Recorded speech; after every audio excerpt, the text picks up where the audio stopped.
तब नारद जी महाराज भक्ति को कलयुग के कुछ गुण बताते हैं। बोले देखो भक्ति तुम्हारे बालकों पर असर है कलयुग का। कलयुग में सारे दुर्गुण नहीं है, कुछ गुण भी है। बहुत ध्यान से सुनना, हम जिस युग में रहते हैं उसके पास गुण क्या है। तो कहते हैं नारद जी महाराज, यत् फलम नास्ति तपसा ना योगेन समाधिना तत्फलम लभ्यते सम्यक कलौ केशव कीर्तनात्। यत् फलम नास्ति तपसा, जो फल तपस्या से नहीं मिलता, 1000 वर्ष की तपस्या करने वाले को तपस्या से नहीं मिलता। ना योगेन समाधिना, बड़े बड़े योगियों को समाधि लगाने से, योग करने से जो फल नहीं मिलता। तत्फलम लभते सम्यक, वो फल इस कलिकाल में मिल जाता है किन लोगों को? बोले केवल और केवल भुजा उठा करके, नेत्र बंद करके हरि का कीर्तन करने वालों को। ये इस कलयुग की प्रधानता है। जब आप यहां पर सर्व भय त्याग करके, सर्व लज्जा रहित होकर के जब भुजा उठा करके ठाकुर जी का संकीर्तन करते हो ना, तो हजारों वर्षों की तपस्या करने वाले वैष्णवों का, बड़ी बड़ी योग साधनाएं करने वाले तपस्वी योगियों का जो फल होता है ना, वो तुमको क्षण भर में मिल जाता है। ये कलयुग की कृपा है। देखो एक प्रैक्टिकल दिखाऊं, आंख बंद करो और चतुर्भुज नारायण का स्मरण करो, तो आप आंख जैसे ही बंद करोगे ना, इतने में ही आपको शंख चक्र गदा पद्मधारी ठाकुर जी की एक छवि दिख जाएगी। भले एक क्षण के लिए दिखेगी, दिखी ना। लेकिन सतयुग में, त्रेता में, द्वापर में इस छवि को देखने के लिए हजार हजार वर्षों की तपस्या करनी पड़ती है, तब जाकर के ठाकुर जी का दर्शन होता है। लेकिन कलयुग में एक बार आंख बंद करो और जो जो लोग जगन्नाथपुरी गए हैं, श्री जगन्नाथ भगवान का स्मरण करो, तुरंत वो जगन्नाथ प्रभु की मूर्ति सामने आ जाएगी जो हमने दर्शन की है। ये संभव केवल कलयुग में है, अन्य किसी युग में ये संभव नहीं है। ये कलयुग की प्रधानता है। श्री वृंदावन की कुंज गलियों का स्मरण करो, श्री वृंदावन बिहारी लाल, श्री राधा रमण लाल, श्री राधा वल्लभ लाल, श्री राधा दामोदर लाल, श्री गोवर्धन नाथ का स्मरण करो। जैसे जैसे स्मरण करते जाओगे, केवल स्मरण मात्र से उनकी छवि आपकी आंखों में आती रहेगी। यह संभव केवल कलयुग में है और किसी युग में नहीं है। हमको इसकी प्रधानता क्यों नहीं पता चल रही? क्योंकि हमने और युगों में जी के देखा नहीं ना। श्रीमद् भागवत में तो सब वर्णन है, चाहे ध्रुव हो चाहे प्रहलाद हो, ठाकुर जी की स्मृति के लिए जपते रहते, तब जाके ठाकुर जी एक क्षण के लिए उनके नेत्रों में आते। लेकिन कलयुग में तो ऐसे ही आ जाते हैं, कोई सोच भर ले बस ठाकुर जी के बारे में, नेत्र बंद करे तुरंत ठाकुर जी दिख जाते हैं। यह संभवता केवल और केवल कलिकाल में है, अन्य किसी युग में नहीं है। यह कलयुग का गुण है कि यहां पर तप करने की जरूरत नहीं, यहां पर योग साधना करने की जरूरत नहीं है। यहां पर प्रधानता किसकी है? बोले हरि के कीर्तन की है। केवल कीर्तन कर लो ठाकुर जी का।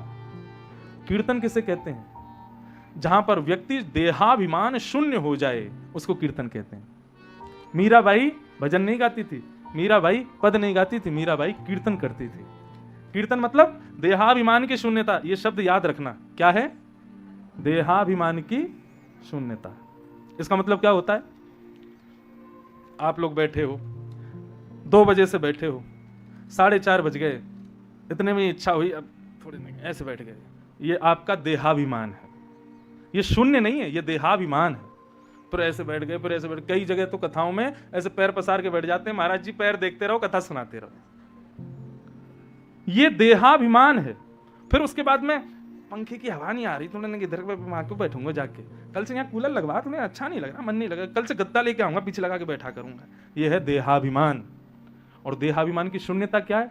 2 बजे बैठे थे, 4:30 बज गए, पता ही नहीं चली यार, एक आसन में बैठे हैं, ना हिले ना डुले। इसको कहते हैं देहाभिमान की शून्यता। जहां पर आपका देह अभिमान नहीं करता, जहां पर आपका देह अपनी मांगे आपके आगे प्रस्तुत नहीं करता, उसको कहते हैं देहाभिमान की शून्यता। और जब यह देहाभिमान की शून्यता प्रकट होती है, तब ठाकुर जी का कीर्तन होता है।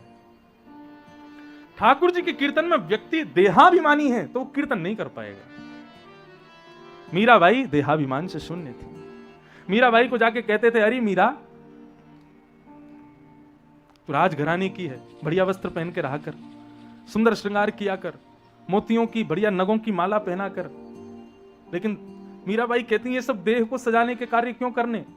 बोले देह सजेगा तो सब तुझसे रिझेंगे। वो कहती मुझे सबको रिझाना ही नहीं, सबको बनाने वाले को रिझाना है, और उसको जो प्रिय होगा मैं वो धारण करूंगा।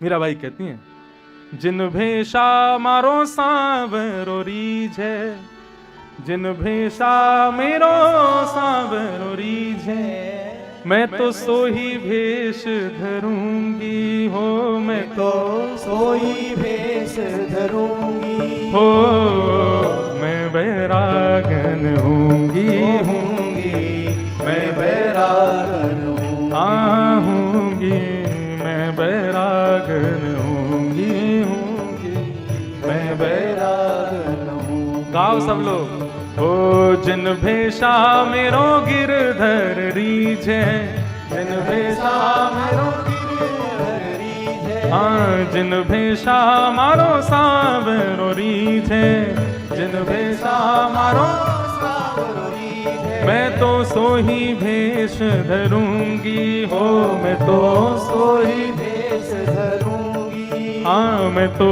सोही भेष धरूंगी। हाँ मैं तो सोई भेष धरूंगी। हो मैं बैरागन होंगी मैं बैरागन हूँ। हाँ होंगी मैं बैरागन होंगी मैं बैरागन होंगी मैं बैरागन होंगी। जिन भेषा मारो सांवरो रीछे।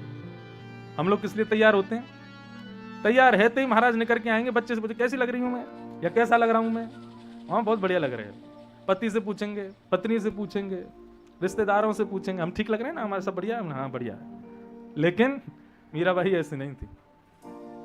मीराबाई अपना उल्टा सीधा श्रृंगार करती, तिलक विलक लगाती, संतों को देखती, संतों से पूछती आप लोग पीले वस्त्र क्यों पहनते हो? बोले पीले वस्त्र इस बात का द्योतक है कि हम ठाकुर जी के हैं।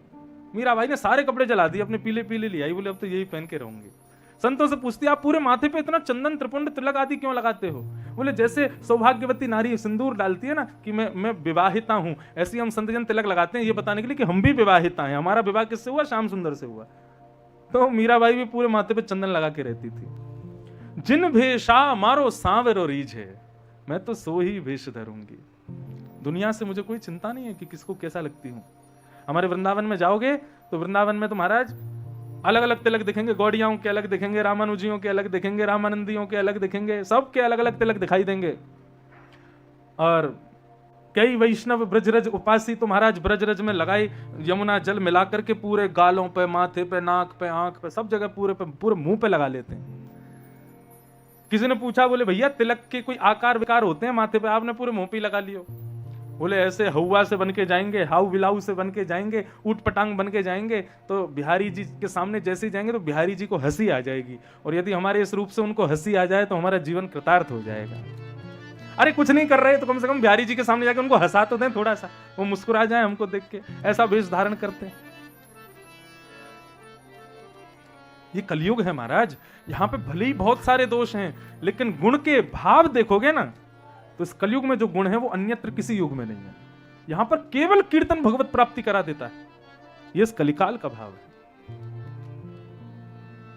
नारद जी महाराज कहने लगे, देवी तुम चिंता मत करो, तुम खेद मत करो, मैं तुम्हारे पुत्रों को युवा करने की कोई ना कोई युक्ति ढूंढ के लाऊंगा। नारद जी महाराज ने उनके पुत्रों को गीता का पाठ सुनाया, वेदों का पाठ सुनाया। जितनी देर पाठ होता था उतनी देर ज्ञान वैराग्य युवान हो जाते थे, लेकिन जैसे ही पाठ पूर्ण होता फिर से वृद्ध हो जाते। नारद जी महाराज बोले कुछ तो गड़बड़ है। तब नारद जी ने भगवान का स्मरण करते हुए जब ध्यान लगाया तो आकाशवाणी हुई कि नारद सत्कर्म करो इनके लिए। नारद जी बोले सत्कर्म? गीता पाठ, वेद वेदांत पाठ ये सत्कर्म नहीं है? इसका मतलब भगवान कुछ और करवाना चाहते हैं। तो सत्कर्म क्या है ये पूछने के लिए नारद जी महाराज सब जगह घूमते घूमते पहुंचे बद्रीनाथ। तब बद्रीनाथ में उनको सनक सनंदन सनातन सनत कुमार मिले। यहां से हमने शुरू करी थी बात, और नारद जी ने अपनी पूरी चिंता बता करके अब बता दिया। बोले ये मेरी चिंता का कारण है, इसलिए मेरा चेहरा उतरा हुआ है। अब मुझे बताओ सत्कर्म किसे कहते हैं? मैं क्या करूं जिससे ज्ञान वैराग्य युवान हो जाए? मैं पृथ्वी के बाकी लोगों के भाव नहीं बदल सकता, लेकिन मैं भक्ति महारानी को प्रसन्न करना चाहता हूं। भगवान अब मुझे बताइए सत्कर्म क्या है? तब सनत कुमारों ने 5 सत्कर्म बताए, ध्यान पूर्वक सुनिएगा। कौन कौन से? कि द्रव्य यज्ञ, तपो यज्ञ, योग यज्ञ तथा परे, स्वाध्याय ज्ञान यज्ञश्च ते तु कर्म विसूचका। पहले 4 सत्कर्म बताए। कौन कौन से? सबसे पहला द्रव्य यज्ञ। दूसरा तप यज्ञ, तीसरा योग यज्ञ, चौथा स्वाध्याय यज्ञ। पहला है द्रव्य यज्ञ। द्रव्य यज्ञ क्या है? ठाकुर जी के भाव के लिए अनुष्ठान कराना, ब्राह्मणों को बुला करके मंगल पाठ कराना, उनको द्रव्य दक्षिणा देना, ठाकुर जी की सेवा में जो व्यय करते हैं हम लोग, इसको द्रव्य यज्ञ कहते हैं। ये पहला सत्कर्म है। क्यों? आपके एक अनुष्ठान कराने से कितनों का घर चल गया। फूल माला वाले के घर में पैसे चले गए, भोजन बनाने वाले के घर में चले गए, सब्जी वाले के घर में चले गए, व्यवस्था टेंट लगाने वाले के घर में चले गए, कितने वैदिक ब्राह्मणों का घर आपकी दक्षिणा से चल गया, कितने वैष्णवों को कथा सुनने को मिल गई, आदि आदि कितने भाव पुष्ट होते हैं। आपको अंदाजा लगाओ, लिस्ट बनाने बैठोगे तो पता लगाओगे कि हमारे अनुष्ठान से कितने घरों का कम से कम एक समय का भोजन तो चला होगा। तो इसलिए द्रव्य यज्ञ पहला सत्कर्म। दूसरा सत्कर्म क्या है? बोले तप यज्ञ। बोले तप यज्ञ जो होता है, तप का मतलब अपने शरीर को थोड़ी अव्यवस्थाएं दे करके भगवत भजन करना, इसको कहते हैं तप यज्ञ। ये द्रव्य यज्ञ से थोड़ा अच्छा है, थोड़ा श्रेष्ठ है। एक आसन पर बैठ करके, एक क्रिया में रह करके ठाकुर जी का बहुत देर तक स्मरण करना, यह तप यज्ञ है। तीसरा है योग यज्ञ। योग का मतलब क्या होता है? योग का मतलब प्राणायाम आदि ये सब, यह भी योग है, लेकिन यह ही योग नहीं है। योग क्या है? योग का मतलब होता है मिलना। जैसी पता चली भाटापारा में कोई संत आए, तुरंत महाराज समय निकाल के पहुंच गए उनको प्रणाम करने, ये योग यज्ञ है। जैसी पता चला एक वैष्णव भक्त आए हैं हमारे शहर में, तुरंत चले गए उनसे मिलने के लिए। पता चला कोई कथाकार आए हैं तो उनकी कथा सुनने चले गए, ये सब योग यज्ञ है, यह भी सत्कर्म है। उसके बाद बताया स्वाध्याय यज्ञ। जो भी कुछ आप संत जनों से ग्रहण करते हो, भगवत जनों से, भागवत वक्ताओं से, विद्वानों से, ब्राह्मणों से ग्रहण करते हो शब्द के माध्यम से, उसका घर जाके पुनः चिंतन करना, यह भी एक सत्कर्म है, स्वाध्याय यज्ञ। लेकिन यदि तुम सर्वश्रेष्ठ यज्ञ की बात करो तो सर्वश्रेष्ठ यज्ञ क्या है? बोले सत्कर्म सूचको नूनम ज्ञान यज्ञ स्मृतो बुधैः श्रीमद् भागवतालाप सतु गीत सुखादिभिः। यदि तुम सर्वश्रेष्ठ सत्कर्म पूछ रहे हो नारद, तो सर्वश्रेष्ठ सत्कर्म है श्रीमद् भागवत की कथा करवाना। क्यों? बोले उसमें द्रव्य यज्ञ भी हो जाता है, उसमें तप यज्ञ भी हो जाता है, उसमें योग यज्ञ भी हो जाता है, उसमें स्वाध्याय यज्ञ भी हो जाता है, जिसमें चारों यज्ञ एक साथ हो जाते हो। ऐसी श्रीमद् भागवत की कथा सर्वश्रेष्ठ सत्कर्म है। किसी को धन देना यह बड़ा दान नहीं है। क्यों? थोड़ी देर बाद खर्च कर देगा, फिर क्या होगा? कुछ नहीं। किसी को वस्त्र दे देना कोई बहुत बड़ा दान नहीं है, लेकिन किसी को ज्ञान दे देना ये सबसे बड़ा दान है। ज्ञान का दान सबसे बड़ा दान है। धन का दान दिया खर्च हो जाएगा, वस्त्र का दान दिया एक दिन पुराने हो जाएंगे, अन्न का दान दिया जब तक भूख मिट गई तब तक तो बढ़िया, जैसी भूख लगी आपका दान का महत्व खत्म। लेकिन ज्ञान का दान बोले एक बार दिलाओगे जीवन भर उसके पास रहेगा। इसलिए सर्वश्रेष्ठ दान क्या है? ज्ञान का दान। श्रीमद् भागवत के गोपी गीत में गोपियां कहती हैं, तब कथामृतम तप्त जीवनम कविभिरीडितम कल्मषापहम श्रवणमंगलम श्रीमदाततम भुवि गृह्णन्ति ते भूरिदा जना। गोपियां कहती हैं कन्हैया तुम्हारी कथा अमृत के समान है, और बहुत बात कहती हैं, लेकिन अंत में क्या कहती हैं? भूरिदा जना भुवि गृह्णन्ति ते। लेकिन तुम्हारी इस कथा को देने वाले जो कथा वक्ता है ना, पूरी कथा में हमारी एक ही जगह प्रशंसा हुई है, बस कथा वक्ताओं की एक ही जगह प्रशंसा है, और वो है गोपी गीत में। बाकी पूरी कथा में कहीं प्रशंसा नहीं है। और बल्कि ये गोपियां गोपी गीत में प्रशंसा करती हैं, फिर आगे भ्रमर गीत आता है, वहां वक्ताओं को गालियां भी देती हैं। जब ठाकुर जी व्रत छोड़ के चले जाते हैं तो गोपियां जब उद्धव आते हैं तो भ्रमर गीत गाती हैं, उसमें कहती हैं हमको तो लगता है ये कथाकार जो है ना, इनको ठाकुर जी ने घूस दे रखी है। कैसी? बोले मेरी बढ़िया बढ़िया कथा सुनाओ, लोगों को मेरा दीवाना बना दो, इसके बदले में तुमको मुक्ति दे दूंगा। लोगों को पागल करो, मैं तुमको इसके बदले मुक्ति दूंगा। गोपियां कहती हैं ये कथा हमने नहीं सुनी होती ना तो आज हमारी ये स्थिति नहीं होती उद्धव।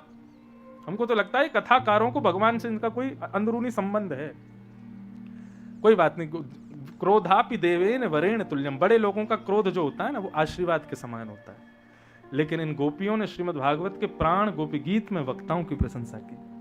बाकी पूरी कथा में आप श्रोताओं की प्रशंसा सुनोगे, वक्ताओं की कहीं बात ही नहीं आती। लेकिन गोपियां कहती हैं इस संसार में यदि सबसे बड़ा दानी यदि कोई है ना तो कन्हैया शब्दों की पुड़िया में लपेट करके परब्रह्म को दुनिया में बांट देते हैं, ये वक्ता सबसे बड़े दानी हैं। भुवि गृणन्ति ते भूरिदा जना।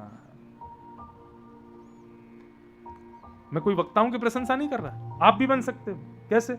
जो कथा सुनी है वो जा करके उनको सुना दो जो कथा में नहीं आए, आप भी बन जाओगे दानी। लेकिन सबसे बड़ा दानी कौन? जो लक्ष्मीपति को शब्दों में बांध करके दे दे। ज्ञान का दान सबसे बड़ा दान है। और वही यदि ज्ञान तुम देना चाहते हो किसी को तो श्रीमद् भागवतालापः सतु गीतः सुखादिभिः। हे नारद जी, सुखदेव जी ने जो परीक्षित को कथा सुनाई थी वही भागवत की कथा यदि तुम भक्ति ज्ञान वैराग्य के लिए करवाओगे तो निश्चित उन पर इसका फल, उसका परिणाम आपको देखने को मिलेगा। नारद जी महाराज जोर से हंसने लगे, परिहास करने लगे, हंसी उड़ाने लगे। बोले क्यों हंस क्यों रहे हो भाई? बोले मैं इसलिए हंस रहा हूं कि मैंने ऋग्वेद, यजुर्वेद, सामवेद, अथर्ववेद, श्रीमद् भगवत गीता ये सब मैंने सुना दिए उनको, लेकिन इनसे कोई फर्क नहीं पड़ा। और आप कहते तो भागवत से उन पर फर्क पड़ जाएगा। भागवत क्या है? वेदों से ही तो प्रकट हुआ है, वेदों का सार है। अरे मैंने साक्षात वेद सुना दिए, जब वेद कोई कारनामा नहीं कर पाए तो फिर ये वेदों से उत्पन्न भागवत कैसे कर देगी? नारद जी की महाराज की बात भी सही है, क्योंकि भागवत का जन्म तो वेदों से ही हुआ है। और जब वेद ही कुछ नहीं कर पाए ज्ञान वैराग्य का तो भागवत कैसे कर देगी? लेकिन इसका प्रत्युत्तर इतना अच्छा देते हैं सनत कुमार। सनत कुमार कहते हैं, बोले राजन एक बात बताओ, दूध में घी होता है कि नहीं होता? बताओ, दूध में घी होता है कि नहीं होता है? लेकिन दूध में घी होता है, आप ये बात मानते हो, लेकिन दूध से दिया नहीं जला सकते। क्यों नहीं जला सकते? जलाओ। नारद जी बोले नहीं जलेगा ही नहीं। क्यों नहीं जलेगा? जब दूध में घी है तो फिर वो घी दिया क्यों नहीं जला सकता? बोले नहीं महाराज, दूध जमाना पड़ेगा, दही बनाना पड़ेगा, बिलो के मक्खन निकालना पड़ेगा, उसको फिर गर्म करना पड़ेगा, तब घी बनेगा, तब डालेंगे, तब जलेगा। बोले ठीक वैसे ही जब दूध दिया नहीं जला सकते वैसे ही ज्ञान वैराग्य के बुढ़ापे को वेद दूर नहीं कर सकते। उन वेदों से उत्पन्न हुआ घी स्वरूप, मक्खन स्वरूप, नवनीत स्वरूप श्रीमद् भागवत उनके बुढ़ापे को दूर करेगी, उनके शोक को दूर करेगी। जैसे भूख लगने पर आप फल को खाते हो, वृक्ष को नहीं खाते, जबकि फल को रस देने वाला, फल को तत्व देने वाला, फल को सुंदर बनाने वाला वृक्ष ही है। लेकिन वृक्ष नहीं खाया जाता नारद, खाया फल जाता है। श्रीमद् भागवत और वेदों में अंतर केवल इतना जानो, वेद वृक्ष हैं और श्रीमद् भागवत उसका फल है। तुम्हारी भूख को यही मिटाएगी, इसलिए इनकी शरण में जाओ। तब नारद जी महाराज प्रसन्न हुए, हाथ जोड़ के कहा, अरे भगवान अब मैं समझ गया। और तब नारद जी ने उनको प्रणाम करते हुए कहा, भगवान आपने बहुत अच्छा उपाय बताया, अब ये बताओ ये भागवत की कथा कैसे करवानी चाहिए, मुझे इसका पूरा नियम बताओ। महात्मा है ना आज कथा का, तो पूरा यही बताएंगे कैसे होती है, क्या होती है, सब बताया। बोले भागवत की कथा, गंगा द्वार समीपे तु टटमानंद नामकम।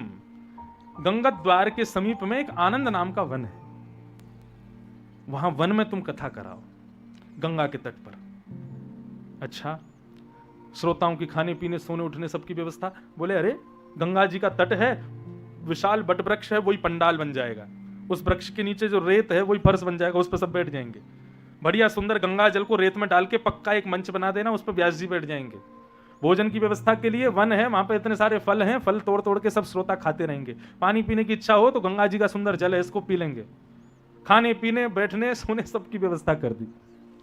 बोले महाराज कथा भी सुनिश्चित हो गई, व्यवस्था भी हो गई, अब वक्ता तो बताओ कथा किससे करवा मैं? सनत कुमार बोले कुछ काम तुम भी कर लो कि सब हम ही करेंगे? तो नारद जी बोले मैंने कर लिया। बोले क्या कर लिया? बोले वक्ता ढूंढ लिया। बोले कहाँ है? बोले आप हो। जब व्यवस्था आपने करी है, सब कुछ आपने बताया, तो कथा भी आप ही सुनाओ। सनत कुमार बोले हमसे कथा सुनोगे? बोले हाँ। बोले आपका तो कथा मात्र ही जीवन, आपका तो जीवन ही कथा है। सनक, सनंदन, सनातन, सनत कुमार 4 भाई, 3 नीचे बैठ जाते हैं, एक बैठ के कथा सुनाता है। और जब एक की 7 दिन में कथा पूरी हो जाती है तो वो नीचे बैठ जाता है, फिर दूसरा कथा सुनाता है, उसकी कथा पूरी होती है, फिर तीसरा बैठ के कथा सुनाता है। ऐसे ही एक दूसरे को ही कथा सुनाते रहते हैं। घर वैकुंठ कब होता है पता है? जब शाम को आधा पौना घंटा या 1 घंटा घर के सारे सदस्य मिल करके एक दूसरे से चर्चा करें, थोड़ी हंसी मजाक करें, आदि आदि सब। देखो हंसी मजाक तक सीमित है तो वो घर स्वर्ग है, लेकिन एक स्थिति ऐसी आ जाए कि घर का एक बड़ा सदस्य बैठ करके किसी एक तत्व पर, किसी एक विषय पर अपने भाव उद्गार प्रकट करके कुछ ज्ञान देता हो, तो वो घर स्वर्ग नहीं, वो वैकुंठ बन जाता है। इसलिए शाम का या सुबह का, सुबह तो संभव नहीं है, शाम बहुत अच्छी है, हर परिवार में आधा घंटा 1 घंटे का समय निकाला जाए जिसमें 10 मिनट तो संकीर्तन हो, पूरा परिवार बैठ के करे। और संकीर्तन के पश्चात कोई भी व्यक्ति तो बस एक चीज करनी, शर्म नहीं करनी है कि मैं कुछ बोलूंगा ये लोग मेरा मजाक उड़ाएंगे, ऐसा नहीं। घर का कोई एक सदस्य अपने कुछ भाव कहे, कोई भी एक विषय लेकर के। अब इससे होगा क्या कि कल जिसको बोलना है ना वो रात भर में कुछ ना कुछ ढूंढेगा, कथाएं वथाएं सुनेगा, कहीं जाके मैं कुछ बढ़िया सुन लूं, कल मुझे भी बोलना है। तो इस नाते से सत्संग होता रहेगा, और उस सत्संग के माध्यम से जो लोग बैठ के सुनेंगे ना, वो अपने ही परिवार के व्यक्ति के घर के सदस्य से कुछ अच्छी बात सुनेंगे ना, तो दो लाभ होंगे। पहली बात तो उस बात को सुन के वो अमल करेंगे, दूसरी बात बोलने वाले के प्रति उनका थोड़ा रिस्पेक्ट बढ़ जाएगी, सम्मान बढ़ेगा। हमारा घर तो बढ़िया, हम दोनों पिता पुत्र ही वक्ता है, एक दूसरे को सुनाते रहते कथा। हमारी माता जी बीच में सुनती रहती हैं। वैसे घर में उल्टा होता है, पूरी दुनिया को हम और पिताजी सुनाते हैं, घर में जाके माता जी हम दोनों को सुनाती हैं। सुनाने का मतलब ये नहीं कि कोई डांट फटकारती हूं, कथा सुनाती हैं, बढ़िया बढ़िया भाव सुनाती हैं। तो किसी ना किसी बहाने से ही सही ठाकुर जी की चर्चा घर में हो, यह निश्चित करना चाहिए हमको। और इस कथा का यही प्रसाद लेके जाओ आप, प्रयास करना, कीर्तन से शुरू करना। कथा हो जाए पूरी 7 दिन बाद तो एक नियम बना लेना, भैया वो कथा सुनी है, अब शाम को रोज आधा घंटा घर में कीर्तन होगा, और कीर्तन को ही धीरे धीरे धीरे धीरे प्रवचन में परिवर्तित कर देना। ठाकुर जी की थोड़ी थोड़ी कथाएं एक दूसरे को सुनाना शुरू करना, ये अतिश्रेष्ठ उपाय है। तो नारद जी बोले आप चारों ही कथा सुना दो। सनत कुमार बोले ठीक है, तो फिर लगो व्यवस्था में। अब तो महाराज नारद जी ने इतना प्रचार किया कथा का, उस समय में होल्डिंग और ये सब तो थे नहीं, कार्ड वार्ड व्हाट्सएप वगैरह। नारद जी ने क्या किया, एक व्यक्ति को बताते और उसको जिम्मेवारी देते कि तुम कम से कम 100 लोगों को बताओ, और उन 100 लोगों से कहो कि वे भी कम से कम एक एक व्यक्ति 100 लोगों को बतावे। तो इस प्रकार भागवत का प्रचार इतना अद्भुत हुआ कि महाराज पूरे गंगा द्वार के तट पर जहां तक नजर जा रही है लोग ही लोग बैठे हैं। कौन आए हैं? बोले सारे देवता आए हैं, सारे देवताओं की पत्नियां आई हैं, देवताओं के बच्चे आए हैं, विश्व के सारे ऋषि आए हैं, महर्षि आए हैं, ब्रह्म ऋषि आए हैं, विश्व भर के सब लोग इकट्ठे हुए। क्या भागवत की कथा होने जा रही है। और तभी व्यास मंच पर आकर के सनत कुमार भगवान के प्रथम अवतार आकर के विराजमान हुए और उन्होंने कथा कहना प्रारंभ किया, कथा सुनाना प्रारंभ किया। और सुनाते हुए वे क्या कहते हैं, सदा सेव्या श्रीमद् भागवती कथा, यस्या श्रवण मात्रेण हरिश्चित्तम समाचरेत्। कथा जैसे ही प्रारंभ हुई तो सनत कुमार कहना प्रारंभ करते हैं, बोले भैया कथा कब तक सुननी चाहिए। अच्छा एक बात कहूं, कथा 7 दिन की नहीं होती, जो अनुष्ठान ब्राह्मण लोग कर रहे हैं वो 7 दिन का होता है। कथा तो कितनी भी कर सकते हैं, कोई उसमें आपत्ति नहीं है। 10 दिन की करो, 15 दिन की करो, 20 दिन की करो, 1 महीना की करो। ये प्रवचन जो हम आप सब लोग सुने, ये तो कितना भी बड़ा हो सकता है, कितना भी लंबा हो सकता है, इसमें कोई विधि नहीं है। विधि उसकी है जो सुबह अनुष्ठान हो रहा है, जो आप लोग सब देवताओं को पूजन वंदन कर रहे हैं आदि आदि, वो सब उसमें विधि होती है, उसमें नियम होते हैं। नहीं तो भागवत के प्रवचन में कोई विधि नहीं है, तो कितने भी लंबे हो सकते हैं। और एक बात कहूं, 1 महीने की भी कोई कथा कराएगा तो भी पूरे नहीं हो पाएंगे, इतना प्रवचन है। अभी तक 5 बजे हैं, 2:30 बजे से 5 बजे तक के प्रसंगों में कम से कम मैंने 5 प्रसंग कहे हैं और 30 छोड़े हैं। उनको भी कहूंगा ना तो 7 दिन केवल महात्म्य ही निकलेंगे, इतनी विस्तार है कथा। तो कथा का कोई ऐसा नियम मैं नहीं बांधता कि 7 दिन 8 दिन। मेरे पास समय हो तो मैं 8 दिन की भी करता हूं। अभी बक्सर में, यहां से जाती बक्सर बिहार में कथा है, वहां 9 दिन की भागवत है, 9 दिन की कथा। जितना ज्यादा समय मिले बोलने का उतना अच्छा, जितना विस्तार से मिले उतना आनंद। तो कब तक सुनो? बोले सदा सेव्या, निरंतर सुनते रहो। भागवत कभी विश्राम नहीं होती है, सुनते ही रहना चाहिए।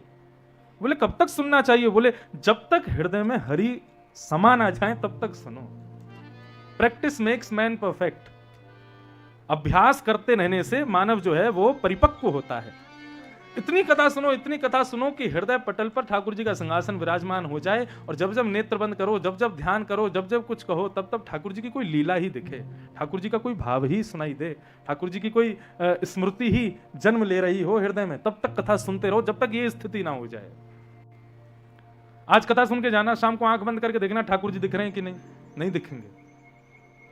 6 बजते ही पूरी कचौड़ी याद आने लगेगी, कथा पूरी हो, आरती हो तो हम भोजन करें बाहर जाके। लोग ध्यान की विधि पूछते हैं, लेकिन ध्यान जब करने बैठते हैं नेत्र बंद करके तो हीरो हीरोइन दिखाई देते हैं, ठाकुर जी दिखाई नहीं देते, क्योंकि अभी हमारा मन ही इतना एकाग्र नहीं हुआ कि ठाकुर जी दिखें। तो जब तक ठाकुर जी नहीं दिखें तब तक कथा सुनते रहो, ठाकुर जी हृदय में विराज ना जाएं तब तक श्रवण करते रहो। इस प्रकार सूत जी महाराज कहना प्रारंभ कर रहे थे, और कहते कहते कहते ही महाराज इतने में ही जिनके लिए कथा हो रही थी, भक्ति ज्ञान वैराग्य तीनों नृत्य करते करते वहां पर प्रकट हो गए। भक्ति सुतौ तौ तरणौ गृहीत्वा प्रेमैक रूपा सहसा विराशित, श्री कृष्ण गोविंद हरे मुरारे नाथेति नामानि मुहुर्वदन्ते। भक्ति अपने दोनों सुत यानी कि ज्ञान वैराग्य के साथ में तरुणी होकर के वहां नृत्य करने लगी, और श्री कृष्ण गोविंद हरे मुरारे हे नाथ नारायण वासुदेव इस कीर्तन को गाने लगे। कीर्तन को गाते हुए भक्ति ज्ञान वैराग्य तीनों प्रकट हुए। नारद जी महाराज से जाकर के भक्ति महारानी ने दिखाया, देखो मेरे पुत्र युवान हो गए, भागवत की कथा से बिल्कुल युवावस्था में आ गए हैं। लेकिन नारद जी आपने देखो सबको स्थान दे दिया, लेकिन मेरे को कोई स्थान ही नहीं दिया, मैं कहां बैठूं, इस भरी भीड़ में कहां जाऊं, मुझे कोई आसन दीजिए। नारद जी महाराज बोले, तो फिर आपके लिए एक सबसे उचित आसन है, दे दूं? बोले दीजिए। बोले निरंतरम वैष्णव मानसानी, ये सामने जितने भी श्रोता बैठे हैं ना, इनके हृदय रूपी आसन पर जाके आप बैठ जाओ और उसी को आसन मान के सदा वहीं बैठी रहना। भक्ति महारानी सबके हृदय में प्रविष्ट हो गई, और जैसे ही भक्ति सबके हृदय में प्रविष्ट हुई, सनत कुमार बोले, हे सौभाग्यवंतों, जिसके हृदय में लक्ष्मी है वो सौभाग्यवान नहीं है, जो बहुत धनवान है, बहुत बड़ा खरबपति अरबपति है, वो सौभाग्यवान नहीं है। सौभाग्यवान कौन है? बोले जिसके हृदय में भक्ति महारानी बैठी है। श्रोताओं ने पूछा, बोले भक्ति का हृदय में बैठना सौभाग्य को कैसे जन्म देता है, हमें जरा बताइए तो सही। तब सनत कुमार कहते हैं, सकल भुवन मध्य निर्धनास्ते धन्या निवसति हृदयेषां श्री हरेर् भक्ति रेखा हरिरपि निजलोकं सर्वथा तो विहाय प्रविशति हृदयेषां भक्ति सूत्रोपनद्ध। इंजन के पीछे डिब्बा चलता है, और डिब्बे के पीछे जहां पर टीटी रहता है वो वाला सेक्शन चलता है। इस प्रकार रेलगाड़ी चलती है। कभी ऐसा देखा कि डिब्बे आगे होते हों और वो जिसमें टीटी होता है वो आगे होता हो और इंजन पीछे से धक्का देता हो? ऐसा कभी नहीं होता, इंजन सबसे आगे चलता है। तो ठीक वैसे ही बंधुओं, हम लोगों की गति कैसी हो गई है?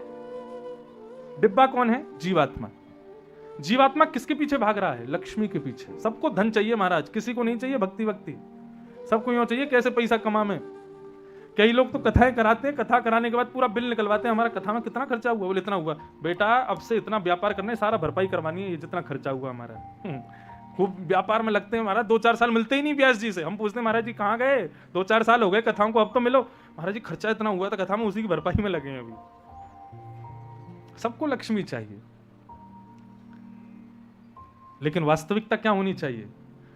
जीवात्मा जब लक्ष्मी के पीछे दौड़ता है, लक्ष्मी नारायण के पीछे चलती है और नारायण भक्ति के पीछे चलते हैं, और जीवात्मा लक्ष्मी के पीछे। तो अभी क्या हो गया? भक्ति सबसे आगे, नारायण उनके पीछे, लक्ष्मी नारायण के पीछे और हम लक्ष्मी के पीछे। तो हम लक्ष्मी के पीछे चलते हैं तो लक्ष्मी तो हमको मिल जाती है, लेकिन लक्ष्मी के आगे चल रहे नारायण और भक्ति वो हम नहीं मिल पाती। लेकिन भागवत क्या करती है? हमारा स्थान बदल देती है, लक्ष्मी के पीछे से हटा के हमको भक्ति के पीछे लगा देती है। तो फिर स्थिति क्या होती है? भक्ति सबसे आगे, भक्ति के पीछे हम जीवात्मा, और हमारे पीछे नारायण, नारायण के पीछे लक्ष्मी। ये है सही सीक्वेंस। भागवत तो ये भी कहती है तुम भगवान के पीछे मत दौड़ो, तो अपने आप को इतना श्रेष्ठ बना लो, ऐसा वैष्णव बना लो, इतना भक्ति की पराकाष्ठा में ओतप्रोत हो जाओ, तुम ठाकुर जी के पीछे मत चलो, ठाकुर जी तुम्हारे पीछे पीछे चले। अनुब्रजम में हम नित्यम पूये ये रण्य रेणु वे। भगवान स्वयं कहते हैं मैं किसी के पीछे नहीं चलता, लेकिन जब मेरा कोई वैष्णव हो जाता है ना भक्त, मैं उसके पीछे पीछे अनुगमन करता हूं।